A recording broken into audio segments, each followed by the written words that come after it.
Making your way through work Monday takes everything you got. Then Monday night rolls around and you realize there's a shot. You're only 10 points away. All those times when your team had no fight, they're just so gosh darn frail. Then your star quarterback let another deep ball sail, and your third round pick bet on his team. Then go check out our streets where everybody knows your pain, and they listen to complaints. You wanna be where you can see our bodies bring you no shame.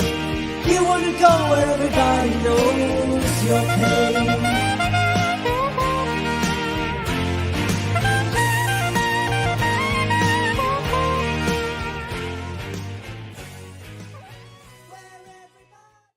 Welcome into another edition of the Dad Bod Fantasy Squad. I am Rob, and I'm here with the one and only Mr. Rob Norton. How are you doing tonight, buddy? I am doing great. How are you doing? Good, buddy. Good. How was week 2 for you? What's up, Albert? How you doing? What's up, Albert? A lot better. A lot better for me. Rebounded, bounced back in a big way. I think like out of my probably like 20 leagues or so, I think I won 15 of them of the 20. So it was There we go. I won probably like 8 or 9 of the 20 in the first week, and then bounced back this win. So what about you? Not as good as the first week. Like I said, I won I think 7-2 week 1. Okay. This week I was closer to like 60% wins. I had a couple heartbreakers. I had one where I needed 20 points Monday night from Elijah and Alave, and I just didn't get it. I was banking on that W pretty heavy. I was like, yeah, I got this in the bag. That was one of the leagues that I lost last week as well, so I'm 0-2 in that league. So it was a tough pill to swallow on that one. But the rest of them, I think I did okay. I'm doing well. I'm comfortable with my teams. That 0-2 league, I love my team. It's just not producing the way I want it to, and I have most points against, of course, in that league. So that's usually how it goes, always fun. But other than that, we're doing well. Poly's playoff, I'm killing it. I'm doing very well in that league. Ooh, I love it. Hopefully, I can put on for the boys. And then SFB, Scott Fishbowl, not an ideal start. Just my running backs kind of became a mess week 1 with Cam Akers. It was Cam Akers and J.K. Dobbins and Cook. So week 1, after week 1, I was down to just Cook. And I got backups and stuff, but they're just not producing the way I need them to. So I'm playing 2 kickers right now, trying to figure out this RB position, but we'll get it taken care of. I got time. I'm not worried.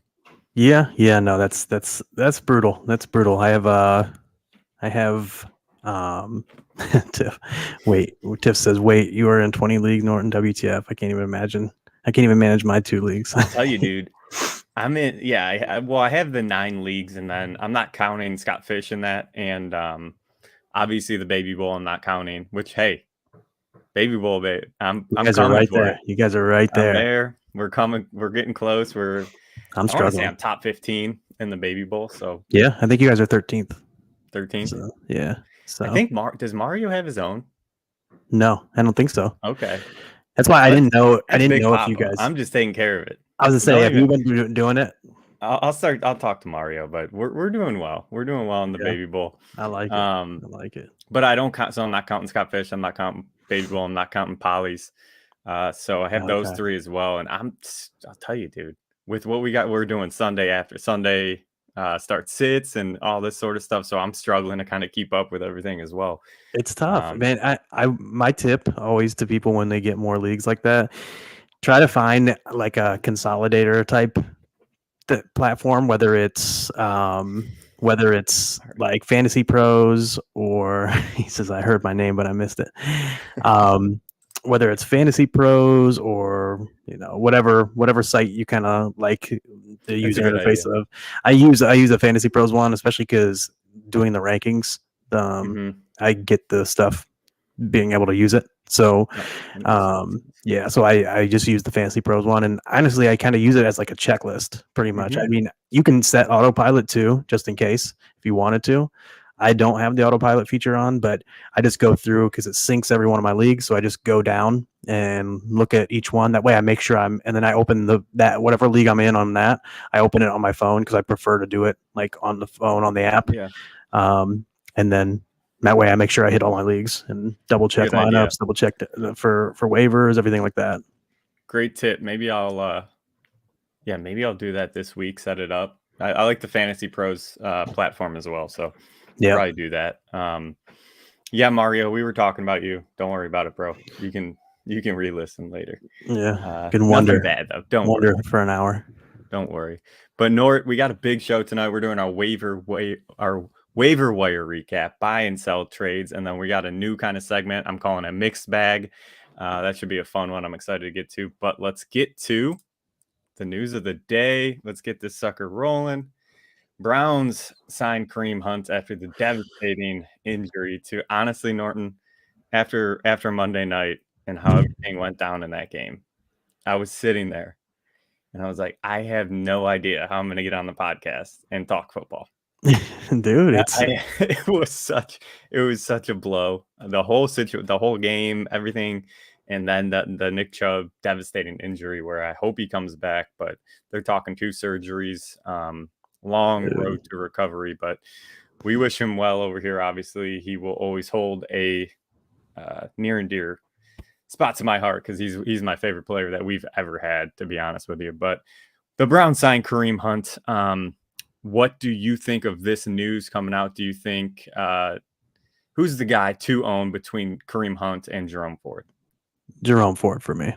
It's Hunt was a depth signing, in my opinion. Yeah, Tiff says poor Chubb. He was my running back. It's a lot of people feel Tiff. It's frustrating. I had him a lot of spots. This is the first year I was really big on him too, getting like a full row. That's the shitty part is he was the darling. It seemed it was finally his year to kind of be that guy, but I know that's obviously not. Tiff, hopefully you got Jerome Ford. So Jerome Ford for me. I think he's the guy. I think with the Kareem Hunt signing, I think people are worried because of the history of Kareem Hunt with the Browns, more so. But we saw like Kareem Hunt, to me, we saw him steadily decline year after year in production and in touches and snap share and things like that. Like it was more of a split early on, and then kind of fell off. And we saw him. They didn't re-sign him, in the offseason. And then even when they went to get another running back, they traded for Pierre Strong before signing him. And then finally, they signed him. So I think it's just depth. Personally, he'll probably get some touches. But yeah, Tiff, we will help you out. We'll talk. You know where to find us. We'll help you out as best we can. That's why I hate waiver wires. I've always been a big advocate for Fab. I think it's the fairest way to do it. Gives stuff like that, right? If you lose a Nick Chubb, your number 1 pick, and then you're the bottom of the waiver wire, you're screwed. There's nothing you can do to fix it. That's why Fab, I think, kind of solves that issue. But like I said, we're here for you. We'll figure it out. And something I did today, just throwing this out there for anyone listening, if Kareem Hunt's still there, maybe. But so what I did was before the news broke, I kind of saw the writing on the wall. I picked Kareem Hunt up this morning in one of my leagues, and instantly, it was a home league. Instantly, I go, once they sign him, the second they signed him, threw it out into the group chat. I was like, oh God, Kareem Hunt's back. He's going to kill it. And I was just poking the bear. I was poking everyone in the league, trying to see what I could get for him, trying to pump up Kareem Hunt as much as I can. And I made a trade.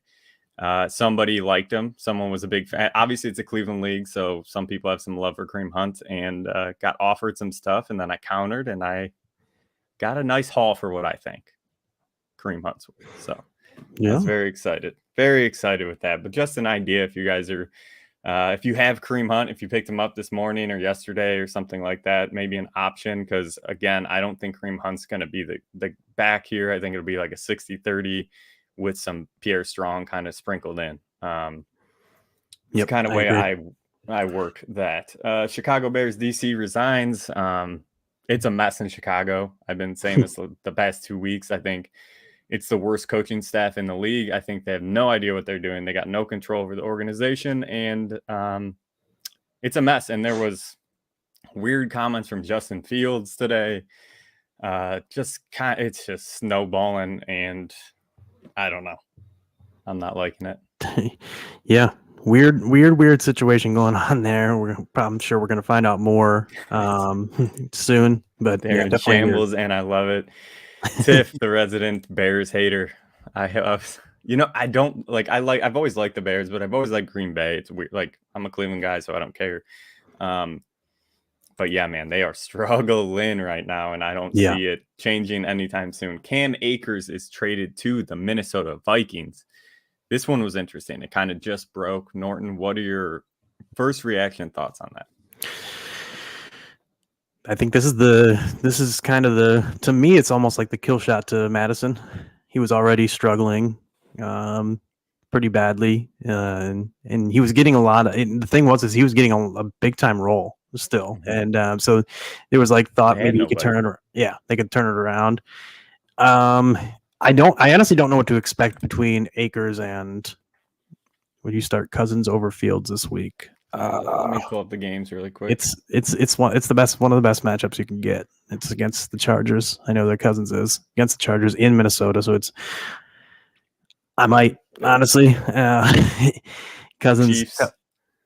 It's close. I mean, he's QB1 right now, right? Yeah, he's QB1, and they're playing in Minnesota, which is in a dome. They're playing against the Chargers, which has been a pass funnel, and that has the highest over under on the week. So I would. Again, I can't, like, as much as me and you were both high on Fields this season, I think it might take some time to figure this out. I don't know. So if you have Cousins, that's a great safety blanket. Like, the upside's there for a top 5 performance, but even not, I think he's giving you top 10. Justin Fields just put up a top 20 week, or a 21. Was he QB 21 this week? I think something like that. Yeah, I would start Cousins and don't worry about it until Fields starts showing he can get back to what he was last season. Were you? Oh no, I was gonna say I don't know what to really expect with the Akers. Like, how much for him? I don't know. I'm assuming he'll get eased in, and that's the thing, right? I think it's gonna take time, but I think Akers is the guy to own in that backfield right now. I think so too. I mean, because we saw Madison, what he's done. He hasn't done much with a big role, and yeah, I mean, I would prefer Akers. I think he's the more talented of the two. And for whatever reason, him and McVay just didn't vibe. It's weird. Yeah, it didn't work. Barkley ruled out for Thursday Night Football. Are you interested in any of the other running backs? Breida, in a sense, there's been like back and forth on how long Barkley's going to be out. There was rumors, there was a report out saying he was going to be like 3 to 4 weeks or something. And then he was saying, no, I'm day to day. Then they ruled him day to day. And then right after they ruled him day to day, a few hours later, he's already ruled out I think he's going to miss multiple games. So do I. Let me ask you this. Would you start Breida over Madison this week? Who the Giants got? The Giants have 49ers tomorrow night. Oh, I don't think so. I don't think I would. They do. Why wouldn't they? Yeah, that's dude. All these running backs, the injuries, and then you can pick up the backup. Kelly last week, Jerome Ford this week, Breida this week. Even who was the 49ers? Kyrene last week was the 49ers. So I mean, we were obviously saying it's a tough start. Like, I wouldn't play him. He goes off for 28 against the Niners. Of course. But all these running backs that are coming into, okay, you got a couple weeks maybe, they're playing these defenses that you're like, God, I wouldn't even play a starter against them. Yeah, no, it's tough. It's been tough for the backup running backs coming in. Yeah, and the thing about it is like, I still think I'd go with Madison because, again, like we said, I think Akers will be more eased in. It's a better matchup for Madison, and I think there's at least paths. Like I do think Breida is the guy to have there personally. But I do think there's paths that they could either split, or I mean, it wouldn't shock me if Brightwell got more carries. Like he I think he did in a game last year or something. I don't know exactly, but How about this? How about this one?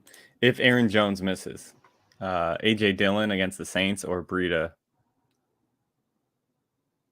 I think I'll go Dillon against the Okay. Saints. Just because if Jones misses, then I'd feel more confident of Dillon getting more touches than Breida, and the matchups are both tough. So I just would feel more confident in the volume on Dillon, I guess. That's fair. And then some did not participate today. Amon Ra, Monty, Aaron Jones, Bryce Young, Dawson Knox, Anthony Richardson, Zay Jones, Pacheco, Tony Waddle. And I left out some of the guys that we already know are missing this week. So those are the guys to kind of keep an eye on. Amon Ra is interesting with that turf toe, so definitely monitor that. Monty's going to miss this week. Yep. Aaron Jones, I'm curious. Christian Watson might be back this week as well. So the Bryce Young one, I didn't see that. I don't know if there was rumblings, but I didn't see that until I was looking this morning. Yeah, it popped up this morning. Yeah, and a couple interesting ones on here, though. So keep an eye out. Waddle, hopefully he's in concussion protocol. So is Anthony Richardson. So that'll probably be a game time decision. Just keep an eye on that sort of stuff. Yeah, for sure.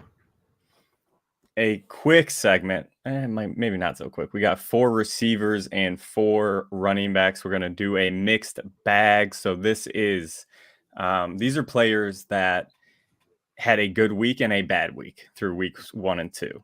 And we're going to kind of gauge our expectations for them and if we are in or kind of out and where we're going with these players. So Norton, give me your, I guess, initial thoughts and expectations for these players coming through the rest of the season. Okay. DJ Moore, wide receiver 73 week 1 to wide receiver 24 last week. I think definitely going to be closer to that 24 of the two. Albert, did Eckler play or practice today? I don't believe he did. No, he didn't. So it's another one to keep an eye on for Kelly. Which, speaking of, we'll hit that Kelly real quick. Kelly's matchup last week, we talked about. Mario was dead on with it with his call, and you were more cautious than I was too. But if you do look at the usage, Kelly did get really good usage. So in a better matchup, I think it's a go if Eckler misses. I agree. Matchup, it was all for me. It was 1,000% matchup based. Tennessee, I'm not touching a running back. Jerome Ford, I can't touch him this week just because he's playing Tennessee. I know I'm gonna get hurt again. I already know. But yeah, so DJ Moore though, I mean, you and I love DJ Moore, so I'm closer to the wide receiver 24. I have him lowered for sure from what he was to start the year for me. But I still think he's a startable guy on a week-to-week basis unless you have really great options. Like, it's hard for me to bench DJ Moore any given week, knowing his talent level, knowing he should get the majority of the whatever pass volume they have. But I will say though, I have been in some leagues where I have some depth, and I have been trying to package him up, I think I sent out an offer today, DJ Moore plus Chris Godwin for like one receiver. I don't remember which one. Keenan Allen, maybe. It was like Moore plus Godwin for Keenan Allen is what I offered. So you're cooling off a little bit. Yep. It's just the situation's not great. I mean, I love him. I think he's one of the most talented receivers in the league, and I'll die on that hill. But yeah, you and me both. I just want him to have a good quarterback and offensive scheme, and I think he would destroy it. I'm so sick of these great receivers that I love getting no quarterback play. It's brutal. And then just ruin them. Speaking of Drake London, I put RB wide receiver 109 to wide receiver 20 this week. As I say, you probably put RB because Arthur Smith just would like to turn every player on his team into an That's probably what I RB. was thinking I about. think I did these quick today, so he got I was in. rushing. I think he hacked it. We're gonna go with the Arthur Smith. Smith hacked He it. came in with his mustache. He knew what he was doing. But yeah, he's a sell for me as well. Same kind of thing. He's going to be frustrating. He's going to be up and down. I mean, again, Yeah. same kind of thing. Like the dude's awesome. He's really talented, really good receiver.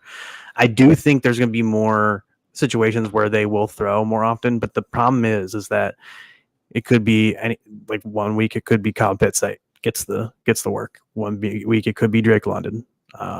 Like Bijan is going to be involved. It seems like every week, whether it's running, passing, both. Bijan's that guy, and but yeah, Drake London, I would be looking to sell as well. It sucks. It sucks. We were both so high on him and DJ Moore coming into the season, and looking like L's. Michael, God damn it! I put wide receiver RBs on everything. Michael Pittman, wide receiver 8 to wide receiver 39. This one's an interesting one for me. What are your thoughts on him? Because I'm curious. Yeah, it's interesting. He's someone I'll hit on more later too.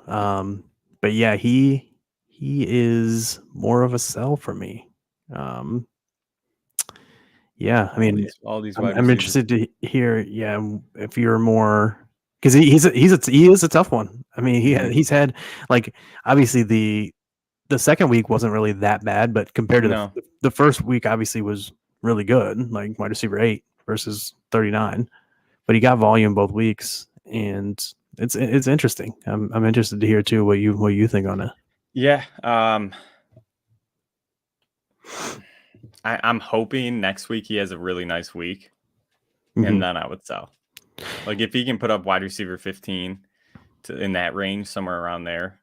Like if he gets a touchdown and a decent day, like I'd probably sell just because I don't. Again, I mean I like Anthony Richardson. I think he's a good quarterback, but I think the opportunities aren't going to be there for him to produce at a top level. Like I think, you know what I mean? Like the touchdown that he got was a thanks Mario. We already talked about this. I messed up.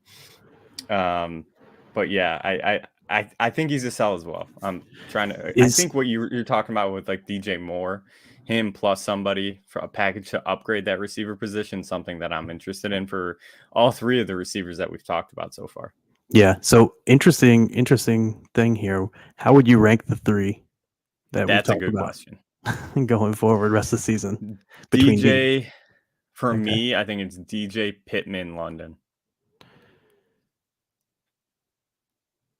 I think so. I think it's the same for me, probably. I think it's DJ, Pittman, London. I had it originally DJ, London, Pittman heading into the year. And I think it's DJ, Pittman, London for me. Yeah. What happened? Did I put wide receivers? Okay. Jesus. I thought I had this down. Okay. Christian Kirk, wide receiver 98 to wide receiver 11. I was so excited for these. I thought these looked so cool. They're awesome. Completely messed it up. They're awesome. But anyways, wide receiver 98 to wide receiver 11. What are your thoughts on Christian Kirk? Full sell for me. Big sell. Big sell. Okay. Big this sell. Is interesting. Go on. So he was one where, I mean, the first week we saw him not play as many snaps. His usage went down. We saw let me pull it up here. 66% route participation in week 1 compared to 94% for Zay Jones, 97% for Ridley. And then he only got 6% target share, 9% target per route run, 9% air yard share. Thank you. I needed the pat on the back. And but yeah, they it feels to me like Christian Kirk has a clear role in this offense. Okay. And then so in week 2 it switched up a little bit, but let's not forget Zay Jones got banged up during the game and left the game. And when he left? I think it was like third quarter. I'm not 100%. I don't want to say 100%, but I know he played. It had to have been at least third quarter because he played 62% of the routes. They did, but that allowed Kirk to jump up to 84% routes on the So you season. think when Zay comes back, it's back to what it was? Yeah, because I think I think when they go and if they have a lead in games and they go two receivers, Kirk is the guy that comes off. And because Yeah. Zay's he's a better blocker. Kirk's the slot guy. Zay and Ridley are the outside guys.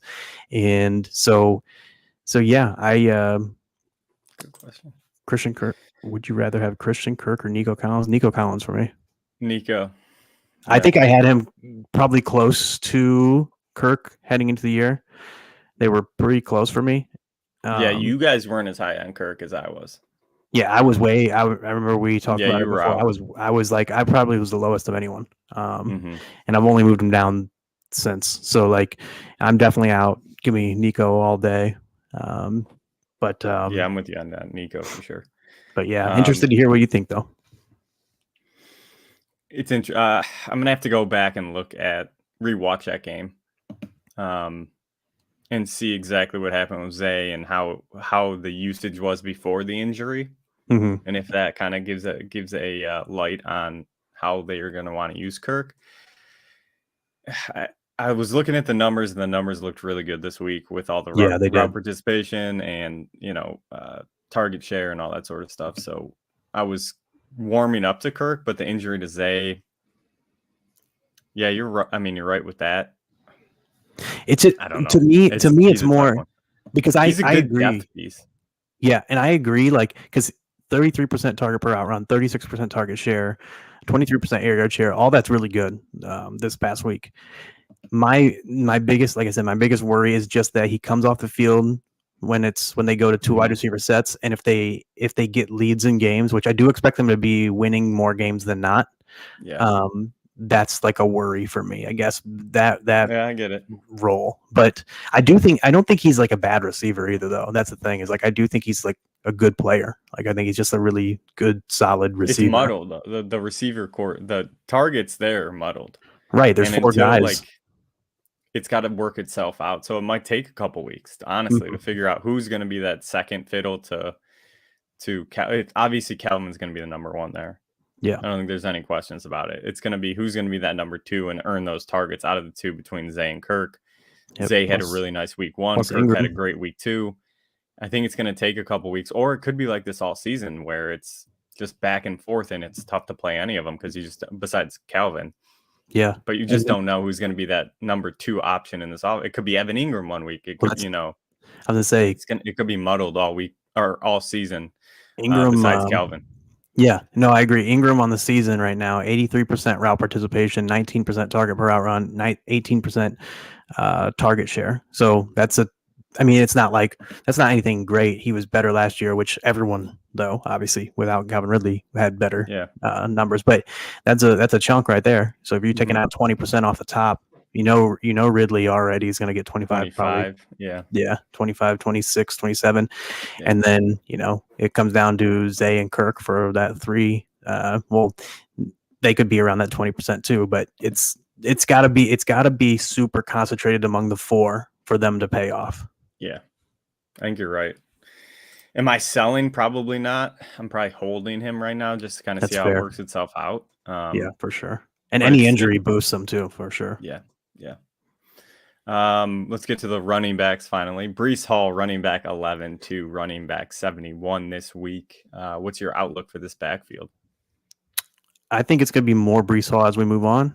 I think it's clear cut, like they seem to be easing him in. And Dalvin does not look good.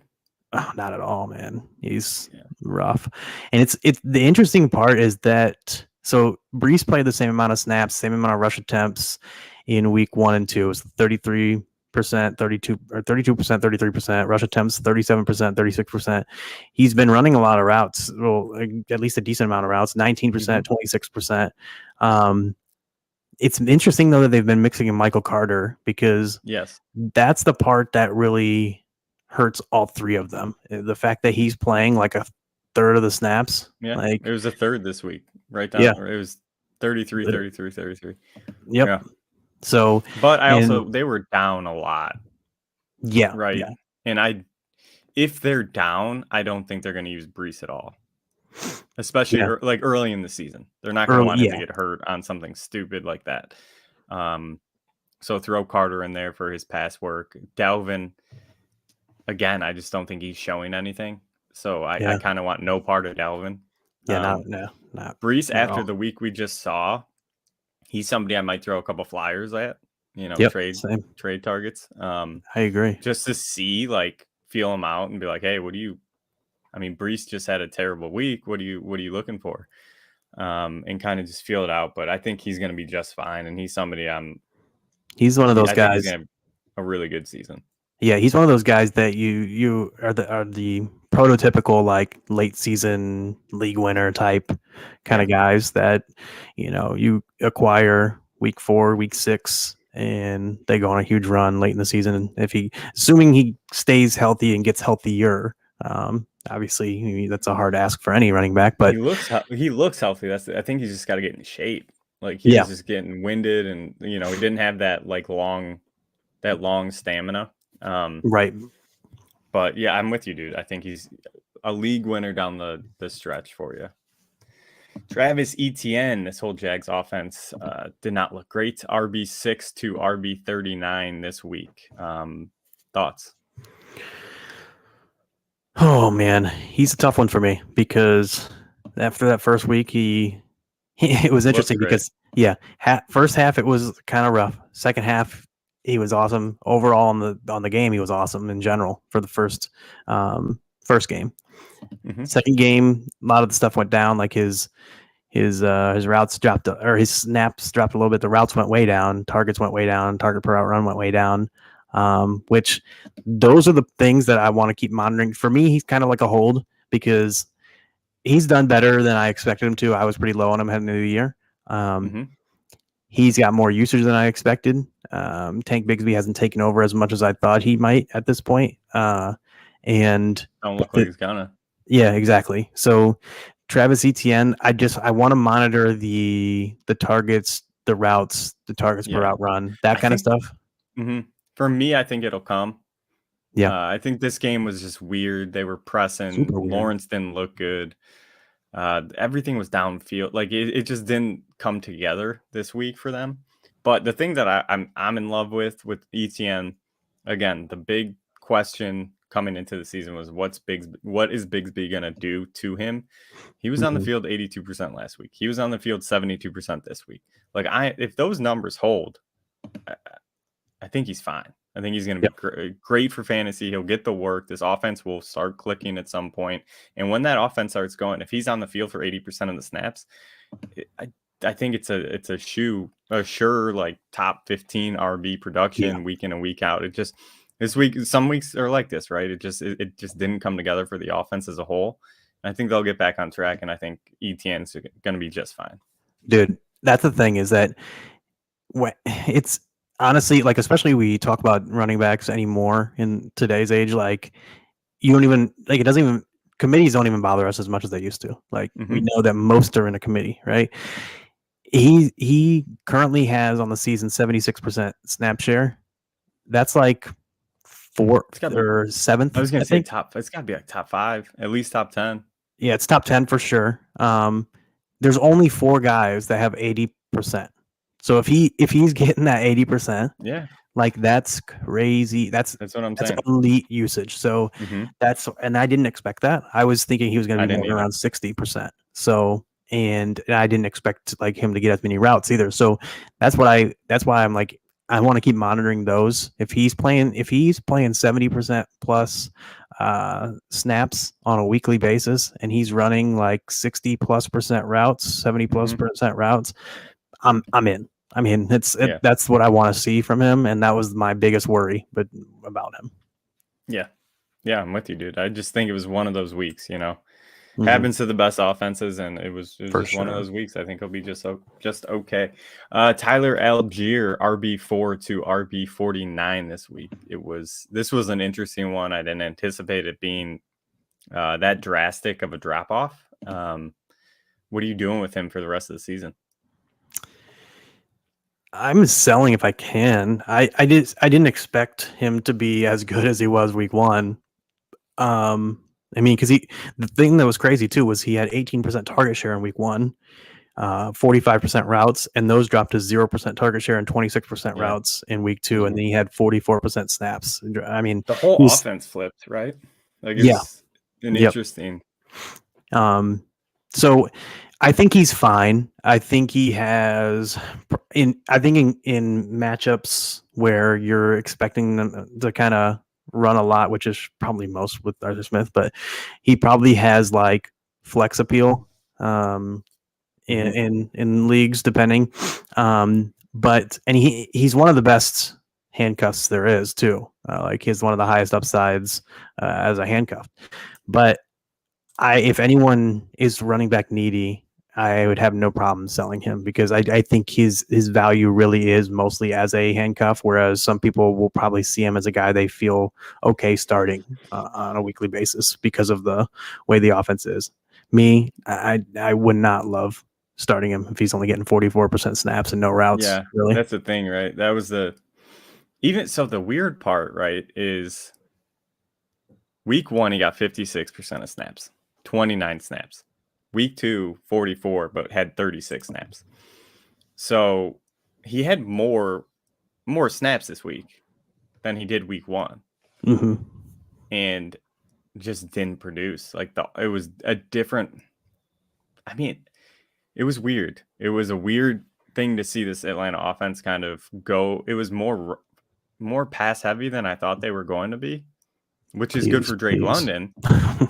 Not good for Kyle Pitts apparently. But apparently, I don't know if it's going to be a week to week basis on matchup and how they're going to like attack the defense, but it's something to keep an eye on. I still think Algier is going to be okay in this offense just because how they use the running backs perfectly. Like they know how to get the best out of these running backs when they're using them. Just again, it wasn't a really good week. If he's in, like, I want him on my team. If I can, if he's in waivers and stuff, I'm picking him up and just holding, seeing what's going on. Give me to week 5, 6, and then if it stays this way, I'm going to drop him. I'm trying not to start him right now if I can. But again, there's like these running backs are dropping like flies this year, so you're probably in a position where you might need to start them. Yeah, but that's the thing, is really dependent on situation for sure. Yeah. All right, our last one, DeAndre Swift, RB73 to RB3 this week, a massive Thursday night game. What are your expectations? Give me your, like, if Gainwell plays this week, what are you doing with him? Boy, man, this is one of the hardest ones for me to figure out at this point because Swift was so good this week, but he was basically irrelevant in week one when Gainwell was healthy, and Gainwell was like really good, or at least from a usage standpoint was really good. Yeah, I do think, like, I personally think that Swift's more talented, but I'm very worried that Gainwell is just like a coach's guy. Like, and that Swift, even though he had a good game, I could see if Gainwell's healthy, that goes back to like near. I could 50-50. See Gainwell. Yeah, I honestly could see it being like a 50-50 split or like 45-45 and Boston Scott getting 10%. Like, yeah, it's going to be, I'm curious to see once Gainwell's back and healthy, how this is going to shake out, because what Swift did this week might have just killed the entire Philly backfield. Yeah, that's fantasy. What I'm worried. Yeah, because I was big on picking up Gainwell the previous week, considering the usage that he got. I mean, in week one, Gainwell got 62% snaps, 61% rushing attempts, 42% of the rounds, 14% targets, 25% target per route run, and Swift only played 28% of snaps and 7% target share, 4% rush attempts. Like, Gainwell dominated the usage, and I was like, okay, if he's going to dominate usage like this in one of the best offenses in the league and get routes and targets, which is the thing that why I wasn't really big on. I'm never really big on running backs with running quarterbacks for that reason. Mm-hmm. But Gainwell was doing it. I was like, man, I'm gonna take a flyers on Gainwell across my leagues that he's available. And then obviously he sat out and Swift had the big game. Now it's a mess. To me, I shop Swift. Like if I have Swift in leagues, I'm shopping him, seeing like if people are believers like that Swift took the backfield. Like if he took, would you try to trade Swift plus somebody for like a Mixon? Yeah, 100%. Yeah, I like Mixon though. That's the thing, but. Mm-hmm. And I just think the usage, and I think the Bengals are going to get better. So, yeah, I would 100% do something like that where I could trade Swift plus another person for Mixon. So yeah, that's where I think I'm with you. Yeah, he might have honestly just killed this backfield, like nuked it. Now the risk with it is that if the coaching staff just says, okay, well, screw it, man. Swift was awesome when we gave him the work. He has a lot of upside, obviously, being like if he gets that sort of usage continuously in this offense, you might trade if you do to a trade. Yeah, that's what I'm saying. Like he is top 5, top 10 potential easily if he get that level usage. I just don't think that level usage is going to happen when everyone's healthy, when Gainwell's healthy. Yeah. So yeah, this is going to be an interesting one to see how it shakes out. Yeah. Waiver wire finds. This is kind of the waiver wire recap. So Norton, who is the guy that you went for this week? And did you get him? Yeah. So, I mean, I know we both kind of put Ford on here a little bit talking to Jerome Ford. He was I actually had him in most leagues yeah. So like a lot of it is because it's something that I always preach about, like, making sure to, if you're in Yahoo or Sleeper and your league allows you to drop your bench players that have already played, if you're already planning on making moves, add the backup running backs that play on standalone games. I do it. I'm crazy about it. I do it like every time slot. So like on Sundays, you'll find me like near the end of the 1:00 games, heading into the 4:00 games. If I have bench players that I'm planning on dropping, I'll drop them and add running backs from backup running backs from the 4:00 game. If they don't get hurt, then I drop those same guys, add backup running backs from the night game on Sunday night. Yeah. They don't get hurt, I drop them from the Monday night game. So like I had a lot of Ford for that reason before waivers ran. There was one league. There was 4 of my leagues that I had him. 3 of the 4 were waivers, and I was like 8th or worst waivers, so I didn't get him in any of those. One Fab league, I spent 69 of my 92 left, and I got him. So yeah, I had not. It was out of 100 originally. I had 92 left. I spent 69. I had Barkley in that league. I did not have Chubb. I have Bijan and Barkley in that league, and but I have no running backs on my bench. Like my team is like very wide receiver heavy. So I was like, I'm just going in for it. And but yeah. So that was the main guy. I would say, other than that, like there was some Zach Moss. I got some Rashid Shaheed, Tutu Atwell, Josh Reynolds, Tank Dell. Were kind of the guys. What about you? Yeah, I think Jerome Ford and Zach Moss were the low-hanging fruit out of the bunch for most waiver wire pickups. So two, I picked up Ford in a couple leagues. And then, like I said, I picked up Hunt this morning and flipped him. But other than that, I went for 2 main people. Jordan Love, if he was available in leagues, I went for him, tried to pick him up. Especially in leagues where I have Justin Fields, which I had a few leagues. Because me and you were both pretty high on Justin Fields. So I went for Love just to have that insurance and kind of figure it out. I might play him, matchup dependent this week, depending on, who's Green Bay got? New Orleans, I think. Okay. So maybe not, because that's a tough matchup. But he was somebody I wanted to target just to have on my bench in case Fields really doesn't put it together like we anticipate him doing. So it was just an insurance policy. And then another guy that Saints, I'll be there. There you go. Is this the one you're going to with Janet and the other ones?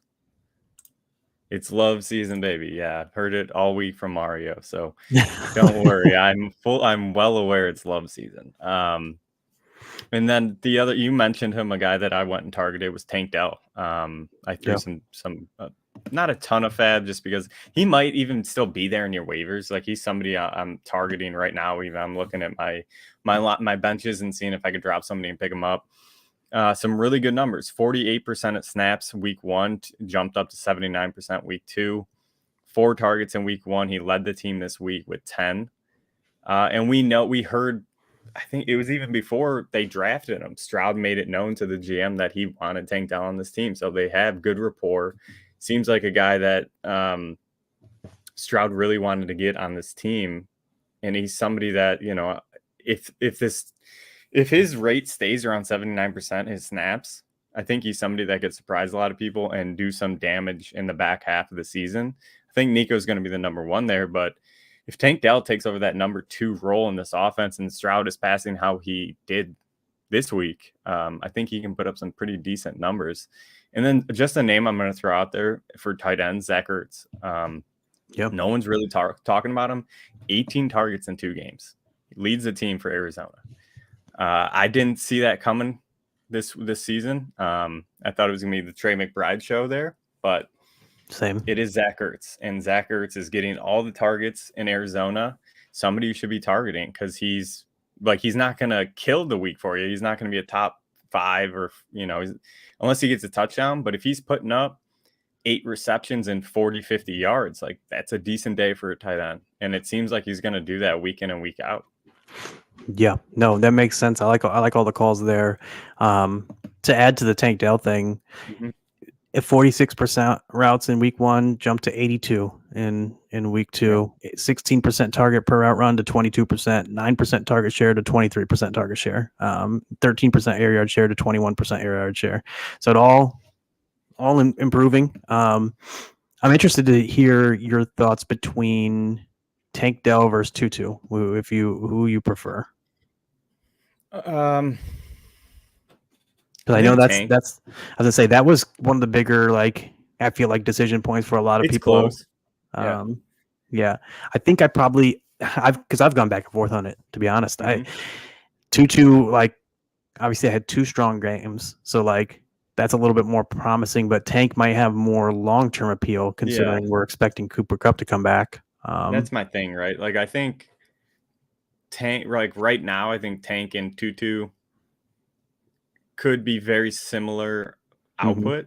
But once Cooper Kupp comes back, I don't anticipate Tutu Atwell doing too much. Like if you want to pick up Tutu Atwell and play him until Cooper Kupp comes back, I think that's fine. But once Cooper Kupp's back, I think it's going to be Kupp and Puka, and that's the passing attack for the Rams.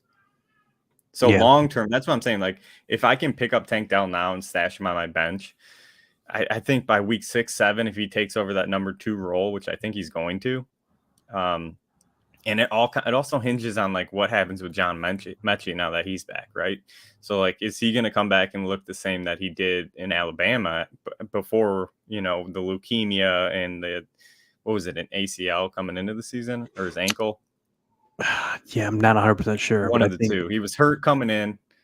I want to say it was an ankle injury. He was hurt coming in, but it was a pretty significant one, maybe broken ankle. And then the leukemia. Now he's coming back 2 years off of football. Is he going to produce at the same level? It's just, I still think Tank Dell is somebody to keep an eye on. And again, I just long term, I think the upsides for Tank.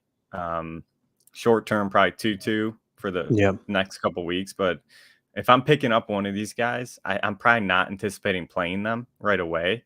So that's why I'm going to go get Tank Dell and hope that he kind of pops at the back half of the season. Yeah, definitely makes sense. That's kind of how I look at it as well. Yeah. Yes. Just going with Jan. Tell her we say what's up. We miss you guys. We got to get you guys back on the podcast for sure.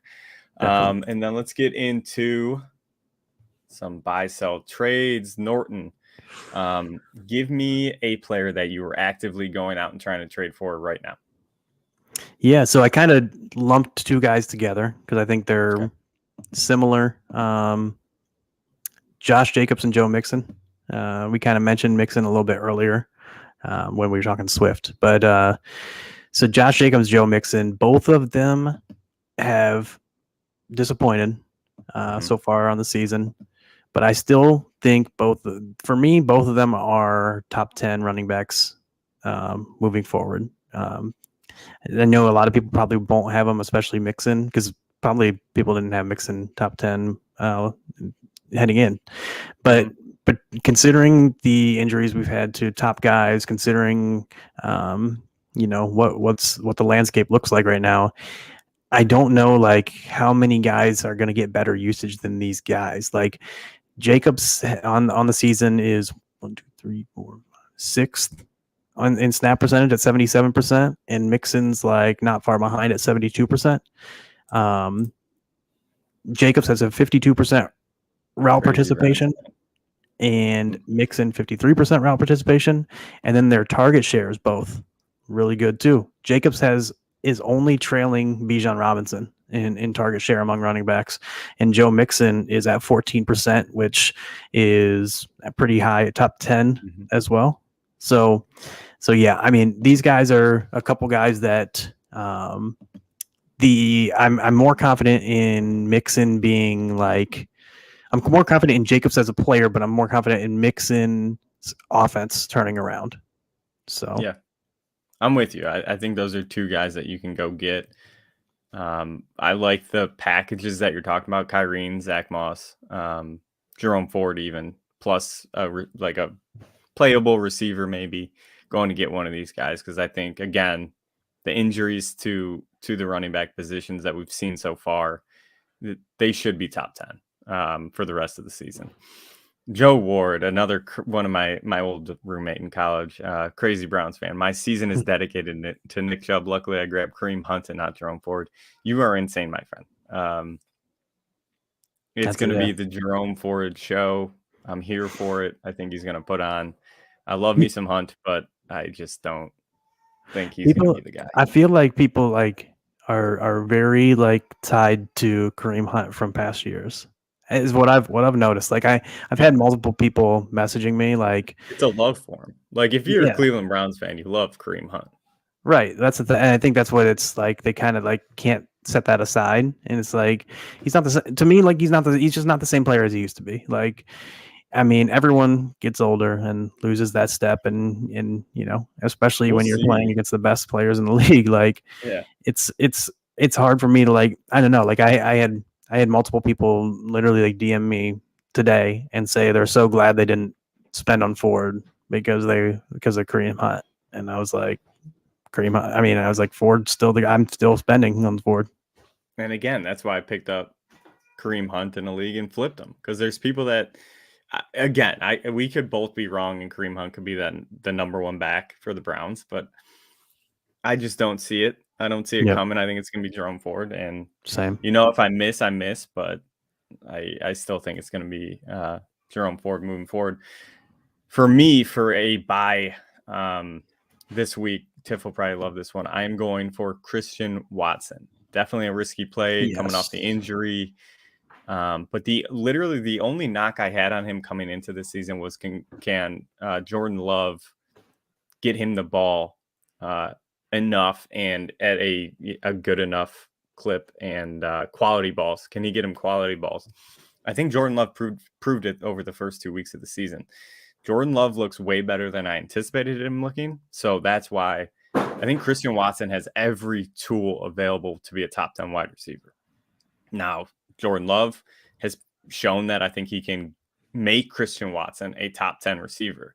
So if Watson comes back fully healthy off this hamstring, if you can get him right now at a discount, just because he missed those first 2 weeks, he's hurt.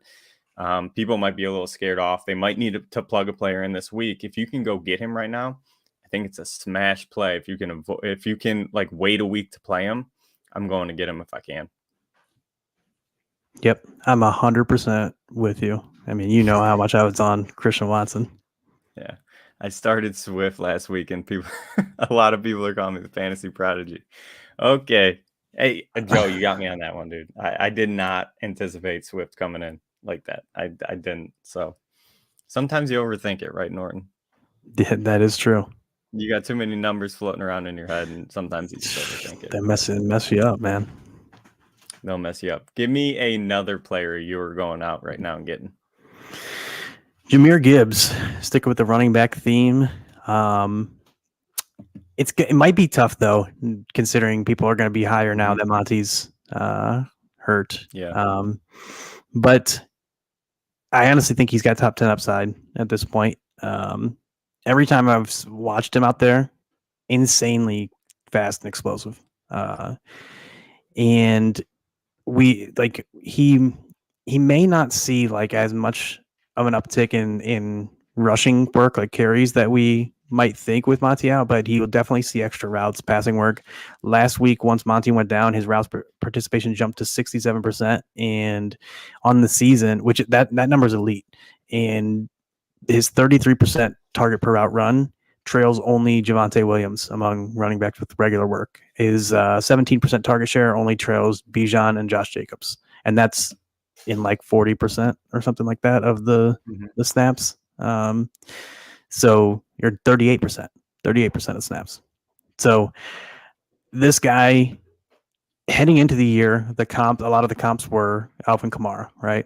Like the way they might use him, and we might see like a Kamara and Ingram type tandem between him and Monty.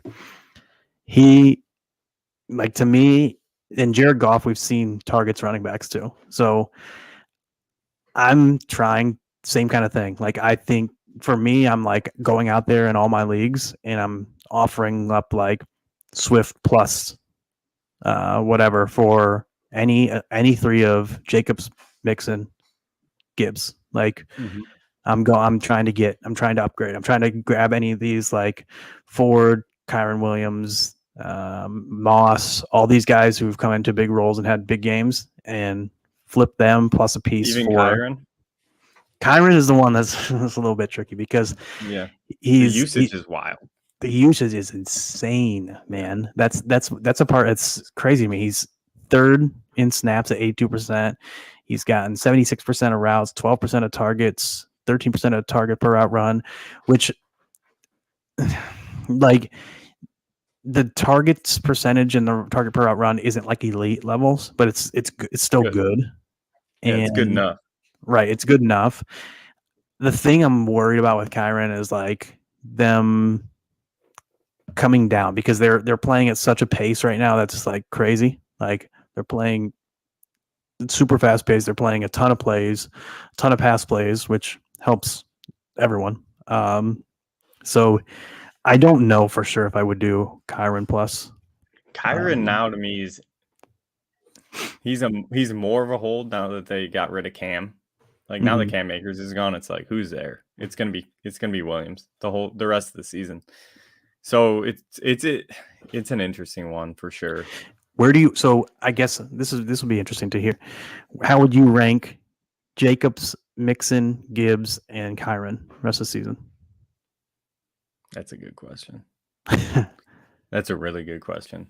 It's tough. Jacobs have never been I was not sold on him coming into the season. I don't think it's going to be a good year for him.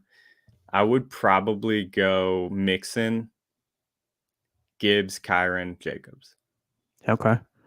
So see, that's and it's fair. I think I wouldn't be surprised if anyone has any order on that, honestly. And that's the thing, is like, for me, I still believe in Jacobs as a player, and I don't love the team context just in general, but that, to me, it's so concentrated there between him and Devontae getting just some massive workloads, both, that I'm fine with, because I don't think they were a very good team last year either. So yeah, I'm fine with it. So that's where I think it is realistic, because people might be listening and thinking, oh yeah, you can say go get Jacobs or whatever, but people really aren't going to give up Jacobs for a waiver wire guy. But you said right there, you prefer Kyron. Yeah. Like, so it, and honestly, it may not be wrong either. That's the thing. Is like, I'm not even dogging it. If I could get Kyron plus a piece for Jacobs, I would do that instantly. And that makes sense. And like, for me, I'd probably do the opposite way, just because I'm not 100% sold on I'm sold on Kyron at least being like the majority He's the workload bell guy. cow there. Yeah, That's I'm why just I'm not. sold on him. Yeah, I'm just not sold on them continuing the pace they're at, like pace of play, plays per game, that kind of thing, I guess. Which the thing is, like I said, it might end up being foolish for me to do. Let's see. Should I do this trade? We got a question coming in. I am giving Saquon and Sky Moore for Garrett Wilson, Rashad, and Algier. I think I'm getting a steal easily. Just trying to get options for PPR. Is this Dynasty? If it's Dynasty, definitely do it. I think you do it either way. I think. Well, that's what I was gonna say. I think you do either way. Just because I'm definitely. I mean, obviously Garrett Wilson has gone down his value. He's still producing, but he's still fine. And yeah, and Saquon's banged up. And honestly, we've seen Saquon. We've seen running backs with ankle injuries. Like, dude, we saw Saquon specifically. Yeah.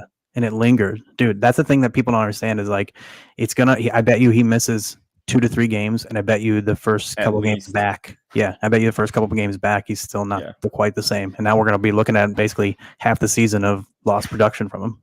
Yeah, I'm doing that 100%, especially PPR. Like I think that you're getting. Yeah, I don't think Sky Moore is really anything in that trade. He's the bottom of the trade for me out of that. Mm-hmm. Well, I don't anticipate him really producing too much this season, to be honest. So that's why I'm a little biased on this. I'm not big on Sky Moore, but Garrett Wilson and Rashad and Algier. Yeah, I'm a little worried about Rashad White, but he just produced. He's had a nice game. I'm doing it. Yeah, I'm doing that if I'm you. A buy for me, Jalen Waddle.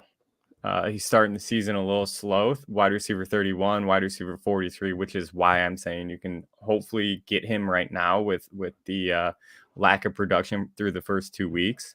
But we can't forget that he was coming into the season with an oblique injury, right? So that kind of slowed him down. Now he's got this concussion thing going on.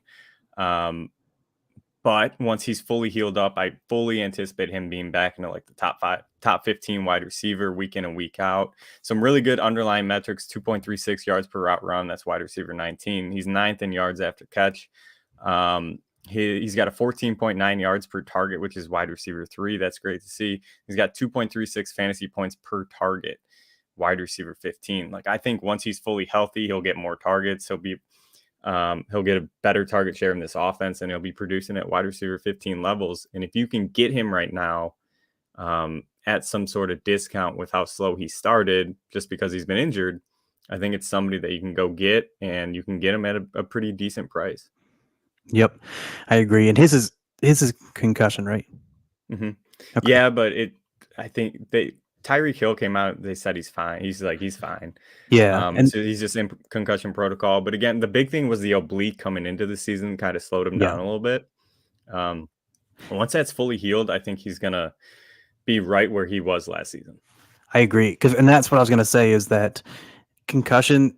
Like, I'm always very like the way I view injuries is that heading into the year, I don't think anyone who is currently healthy is any more or less likely necessarily than another person who's currently healthy. I think a lot of injuries are just freak injuries, especially when that's the thing is like everyone heading into the year with Nick Chubb, and no one's like, oh yeah, fade Nick Chubb because he just gets injured, right? Like these things can happen. Now, once a guy gets injured during the season, it's hard to go out there and play and not while you're taking hits heal. Like they're counterintuitive, like they're contradictory, right? So but the thing is for him, like the fact that it's a concussion is the thing or whatever. Like oblique obviously was beginning of the year, and that should be getting better. But the concussion aspect, as long as he's fully healed from the concussion, that's like it doesn't affect your game. Whereas an ankle is going to affect your explosiveness every step. Yep. So. Yeah. And again, just like the slow start coming into it, I think he can be had. I don't know exactly what I'd have to piece a trade together based on my roster and stuff like that. But if I can go get him, I'm definitely trying to do it because I think he'll produce top 15. Maybe not this month, maybe give it like 2 games. I think he's still going to be in that like wide receiver 24 range the next 2 weeks. But after that, I fully anticipate him taking off. and killing it. And again, like you said, freak injuries happen. If he's the ultimate, like he can produce a top 15 wide receiver levels with Tyreek there. If Tyreek goes down for any sort of time, he is an instant top 5 wide receiver for me. Yeah, no, that makes it makes sense for sure. He's clearly super talented. He's kind of like that. We talk about it before the year. It was like the Eagles, Dolphins, and Bengals have those guys who are like with Higgins, Devontae, and Waddle, who are like they're like alpha level talents, but they have just like an elite alpha basically ahead of them. So, and you can use that. You can use that in your leverage, right? Be like, look at what Tyreek's doing. Like, look at how good he is. Like Waddle's not going to produce. He's not going to be what he was last season. Yep. That's exactly. Like you can play that game a little bit. But I fully anticipate him getting back to what he was last season. Who is somebody that you are selling right now? Yeah, so for me it's Brian Robinson.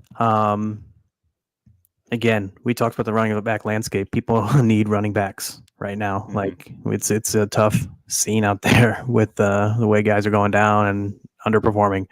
Robinson has been a guy that's actually performed really well to this point. But the main part for me, like if you look deeper into it, he's seeing a ton of rushing attempts, but his snap percentage is only at 57%. His route participation only 39%, target share only 7%.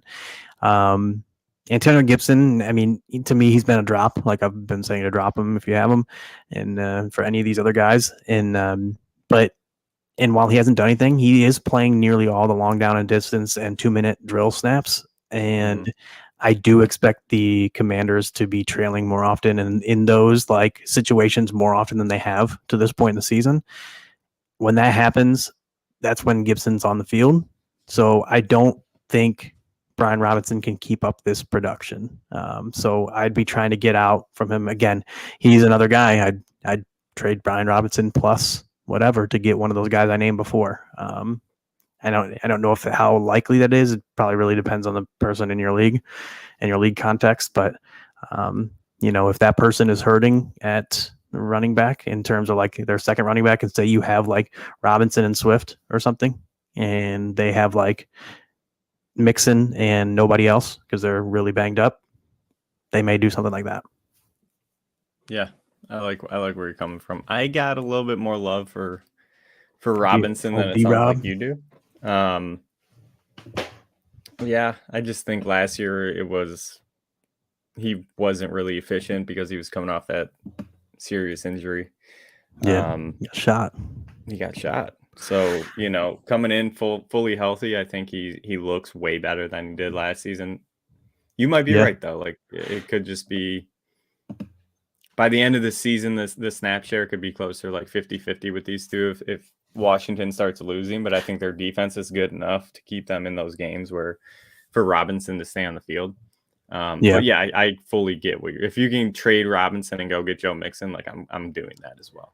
Yeah. So for example, right now, on the season, snap share is 57% Brian Robinson, 41% Gibson. So it's probably closer than a lot of people think when you look at like, but the rush attempts though is 79% to 11%. Okay. Because Gibson is like playing that J.D. McKissick role basically. And I will say I give props to B-Rob coming back after getting shot, coming out to many men, one of the hardest, coldest come outs you've ever seen. And I just like him. Like I just like the player. I do too. That's a little bias on my part, but I do like him too. And then somebody I am selling right now. It's painful to say it. Drake London. I think it's the perfect sell now window where he's coming off a really nice day. He had 7 targets. He looked really good, got in the end zone. I just don't anticipate this offense doing what they did this week, multiple weeks in a row. Like I think this is going to be Drake London's probably best game of the season, if I had to say. So if I can sell him now and use that as leverage, we're like, hey, dude, they're getting the ball to him. He just had a real good game. You don't want to miss this. I'll trade you London plus Brian Robinson for something better, Waddle, something like that. If I can pull that off, I don't know if it's doable. It's just like top of the head, but I'd be trying to upgrade Drake, like my wide receiver position where Drake London is, with Drake London plus somebody for a better wide receiver. I just think it's the best we've seen London look in a long time. And if you can kind of use that right now in a leverage play, like that's where I'm going. Yeah, no, it makes sense. It does pain me too. Obviously, we were high on him. We talked about it a little bit earlier. I just wish they would throw the ball more. Like, I just want to see them throw the ball. He'd be a top 10 receiver if they threw him the ball. If he got 10 targets a game, yeah, I think he's a top 10 receiver. Yeah. It's frustrating. Yeah. And then let's hit these last two kind of quick. We're running a little tight on time, but give me your last sell of the night.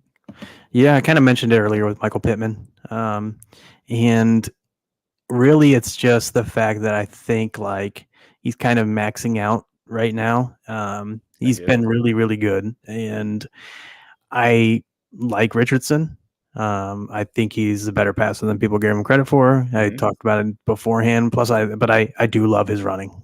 And I do think he's going to run a lot. I do think he's going to run like 8 to 10 times a game, and that anytime he runs, that's not a pass. So it's going to be tough because right now I think if I remember correctly that the Colts were like one of the fastest paced teams in the league as it sits now, and they've thrown a lot more passes than expected. They have a lot more dropbacks than expected, and so all his stuff is in line. It looks really good. I mean, 32% target share on the season, 27% targets per route run, 98% route participation, 37% air yard share. Everything is great. It's like elite. I just don't think that level is where he's going to be all year. And I also think they're going to come back to earth as an offense in terms of just like pace. So it's hard to keep that up. Yeah. Yeah, I'm with you. I think we talked about it at the top of the show where I think we're both kind of out on London and Pittman rest of season. They're guys that I think you should be trying to sell if you can. And then my final sell for the night is Najee Harris. I don't know what you're going to be able to get for him, but I still think his name holds some value where you might be able to go out and shop him and get something in return for him. Oh, let me ask you this. Would you do like Najee for Brian Robinson? Like who are you taking? Wow. Because they're both sells for me. Give me Robinson. Yeah, I think give me Robinson at this point. I would offer that. Give me Ford over Najee. Give me Kyron clearly over Najee. Yeah. Zach Moss is interesting one because like right now, give me Zach Moss over Najee. Yeah, I don't know. But I don't know about that once Richardson's back. Like it's that's what I'm saying. And like obviously the Jonathan Taylor stuff looming and like so like yeah. So, but like, I'd probably still take Najee over Zach Moss unless I needed badly. Unless I'm 0-2 and I really need someone for this week. I prefer Moss right now. But yeah, that's with you. We're at though, right? Like that's where we're at with Najee, where we're trading for Brian Robinson. It's really, really bad. He's barely out snapping Warren. Yep. Yes, his yards per carry are a little better than last season, but I don't think that's going to hold. And the thing that was really propping Najee up was the volume A in rushing attempts, which is not what it was, and B, his targets. And he's not getting targeted nearly at the clip he was the previous 2 seasons. Warren's out targeting him 12-5. I just think it's a complete sell for Najee. I don't think this offense is good. I don't think they're going to be good until they get rid of that offensive coordinator. There was crazy stats about the Browns game with Pitt and how they barely moved the ball besides that one big play to Pickens. So yeah, I don't think Najee's going to do anything this season. I think he'll be outside the top 24 by the end of the year, and he's might be relegated to a backup next year. I think Warren will probably take over at some point in this backfield, or get really, really like it. It might be closer to 60-40 Warren by the end of the season. Yep. I agree. It's crazy too because coming into his rookie year, right? It's funny because Najee was. I was on a podcast last night talking about this. Najee was like, he was kind of undervalued. People didn't value him as high because they're like, oh, he's a rookie. We don't want to push rookie too high. He outperformed, right? The next year, people had him as like dynasty RB1, RB2, and then everyone's like, oh, he's only going to get better because he's a rookie. But like, they didn't take into the context of like going from Ben Roethlisberger and his checkdowns and his pass attempt rate to Trubisky slash. That was me and Mario. Yeah, and I was out on him for sure. Yeah, you were talking us off the ledge for sure. Yeah, and then dude, the crazy part. So last year he lost a lot of pass work. This year he's lost rush work on top of that. Like he doesn't even have the rush work volume. Like, and that's where people were ranking him. What were the targets last year? Do you know? 50? I think it's even worse. Oh, it's worse too. That's he's getting 2 targets a game. Yeah. But that's the thing is I didn't expect his rush attempts to drop this drastically. Like, and his snap percentage. Like he's under 50% snap both weeks, 56% snap on the season. Like the guy was ranked higher, like coming into the year because. Say that again. 56. What's that? You say that again. What you said? He was under 50% both weeks and 56 on the season. Oh, under 60%. Sorry if I. Okay. I thought you said under. Okay. I was like, hold on. Yeah, I may have switched it up. I'm no mathematician, but this math doesn't add up. But some of that new math, I think that's what it is. But no, yeah, he's been 53%, 58% in the 2 weeks and 56% on the season. And Warren's 40, 44, and 42. Dude, it's near a split, and Warren's getting the majority of the pass targets. Like, dude, it's and like you said, it's not a good offense. If you got a guy that's a between the 20s grinder on a bad offense that's getting half the work, dude, count me out. This is the exact prototype where I'm full out on. I think that he's gonna get the goal line work, but it's gonna be so rare for them to even be there. Yeah, like if they're scoring, I think it's gonna be like a big play. I just don't. The offense isn't moving the ball at all. Again, he's not getting targets. He's not getting the carries that he was previous seasons. If you can flip him just with name value and someone in your league, more casual that isn't into like looking at the carries and all that sort of stuff. Like you might be able to flip him for. I mean, I would flip him for Brian Robinson, Kyron. I would flip him for any of those guys. Yeah, I honestly going forward, he's for me he's outside top 30 rest of the season in running backs, and that's despite the fact of we talked about the landscape. Like he's outside top 30 rest of the season, and we've lost guys. Like, do you think Warren outscores him end of season? Honestly, I think it's gonna be really close. Yeah, Najee may edge him because he'll get more touchdowns probably, but. Yeah, but it's going to be close. Yeah. Crazy. Yeah. Norton, any last thoughts? No, yeah. I mean, Wednesday is usually one of my favorite days for like sending trades out. Honestly, you just got the guys off the wire in the morning. I like to go through, send all my trades out to players and different. Hopefully you can get a couple accepted here and there, and that way, it processes and gets through. You prep for Thursday night games, and so I encourage people to go out and send out a bunch of trades today and tomorrow. Wheel and deal, baby. Wheel and deal. Absolutely. Me and Mario will be back tomorrow at 7:00 Eastern. We will be getting you ready for Thursday night football and giving DFS plays, start sit advice, stuff like that. So be sure to be back here tomorrow at 7 if you are not busy. For Norton, I'm Rob. We appreciate you stopping by. Peace. Thank you for watching our episode. If you enjoyed this episode, please make sure you like and subscribe to our YouTube channel. If you aren't already following us on Twitter, check us out at DadBodFS. We'll be posting all of our best clips and videos to all of our social media: TikTok, Instagram, Twitch, Facebook, YouTube. You can find us on there at DadBod Fantasy Squad. Lastly, if you'd rather just listen, we make sure we post our audio of each episode on all the major streaming platforms. Stick with us all season long so together we can count our trophies and not our calories.